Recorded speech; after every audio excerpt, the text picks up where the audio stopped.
In ancient Mesopotamia, clothes made from the wool of sheep begins with the arduous task of cleaning the wool and basically beating it into cloth form. This whole process is done by someone called a fuller, whose job is to clean the wool and make it full, fashioning it into a single bundle of material for making clothes. The bleaching process to clean and whiten the wool happened in what are basically clay bathtubs on site at the fuller's field, which was this section of town where all the fullers lived.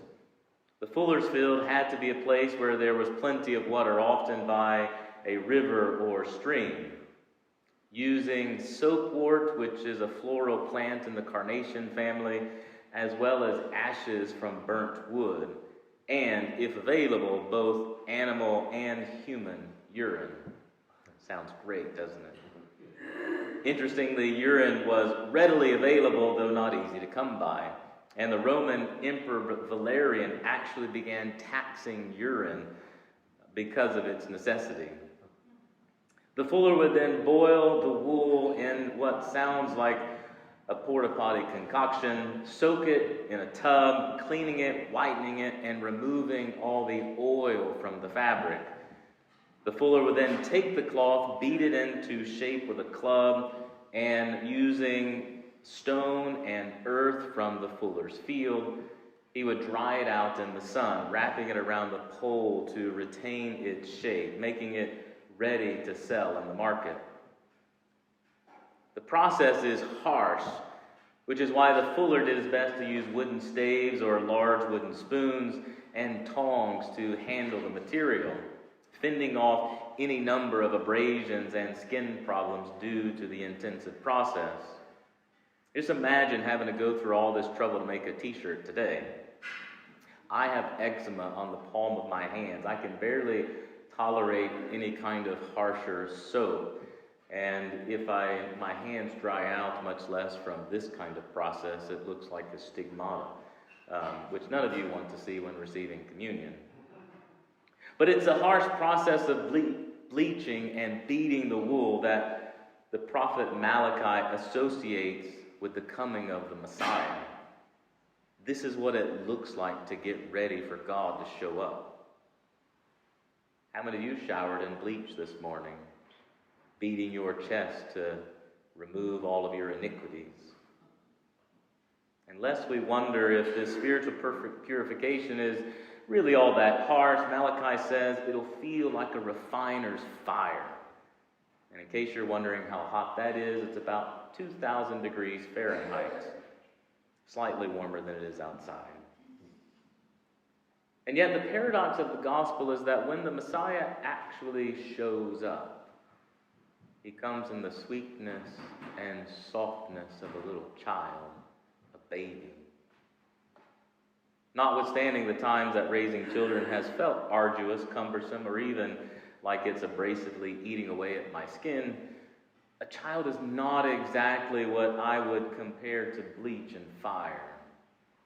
Then again, Malachi did not know exactly how God would come upon the earth. He only knew that he would.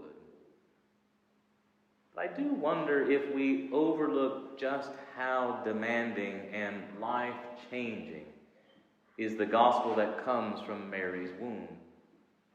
I wonder if the transforming nature of love gets watered down because we think the fuller's soap and the refiner's fire is for Old Testament faith, not New Testament faith. Something radically different than the purity of a child and the soul-cleansing way of love. Ever tried to love your enemy? Heck, ever tried to love your neighbor who's kind of a nice guy? It takes work. It takes time. It requires more than we often care to give. It means reorienting my life around someone who is not me, not unlike raising children. The feast of Candlemas that we celebrate today came out in about the 13th century in response to bread baking being relocated into the monasteries. Not unlike the fuller's process, the bread for communion had received so much attention that the ordinary hands of the unclean laity, like yourselves, no longer were deemed worthy enough to bake bread for communion. That was left to people like me, whose hands are obviously cleaner. But hey, it's fine that if you make candles for the altar, that'll be okay. You can offer those.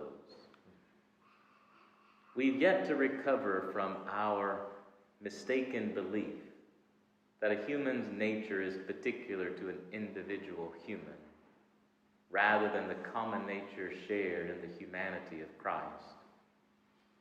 Medieval Christians were concerned about unclean hands touching holy things. We are no less anxious and perhaps more territorial today than when this feast came into being. We still think that my association or my contact with this or that person is going to contaminate us somehow. Yet the only thing we are at risk of catching from another person is our humanity. The writer to the Hebrews suggests that what keeps us from solidarity in Christ, what keeps us from life together in the common of God, is our fear of death. Yet this enslavement to the fear of death is precisely what Jesus has freed us from, so that we might be fully alive, which, says the great saint from Lyon, Irenaeus, is the glory of God.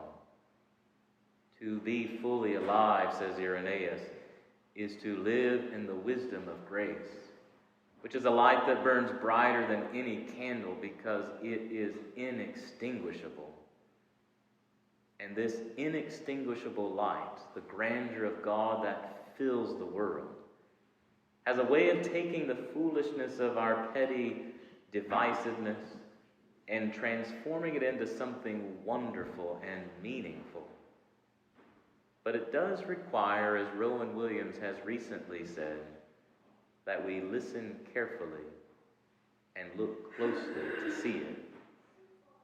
I cannot decide, says Williams, how somebody else ought to be like God, though it is God's likeness we must seek. I cannot decide how somebody else ought to look like God. Our inclination, it would seem, is to put one another through the fuller's process, yet without undergoing it ourselves. And rather than being made clean for God, we whitewash the world, pulling the wool over our own eyes, as it were, predetermining how God's likeness ought to be seen and heard in others. But here's the mystery of the gospel. We have been washed. We have been made clean through the blood of the Lamb. Christ has restored our humanity. We do not have to beat and bleach ourselves, or each other for that matter, to experience redemption, though it may feel that way at times, depending on where we are in the journey. But redemption has happened. It is happening. All that is left for us is to stop trying to control it and let Christ be our life. When we set aside our fears and anxieties, we will finally see one another as if for the first time. And we may just notice that God is saying and doing something we could not have imagined before. It begins by recognizing our common human nature in Christ. Mary gave birth to us all because she gave birth to the one in whose body we live and move and have our being. When we shed our outer garments, woven by the fears and anxieties of the world, recognizing that we have already been clothed with the light of Christ, the glory of God, then will lighten our paths. And we will come to see and to know that we are siblings of the earth, siblings of each other, all adopted by God and washed in the blood of the Lamb. Attention to this vision would surely end global warming and all acts of violence, but only if we bothered to notice. Amen.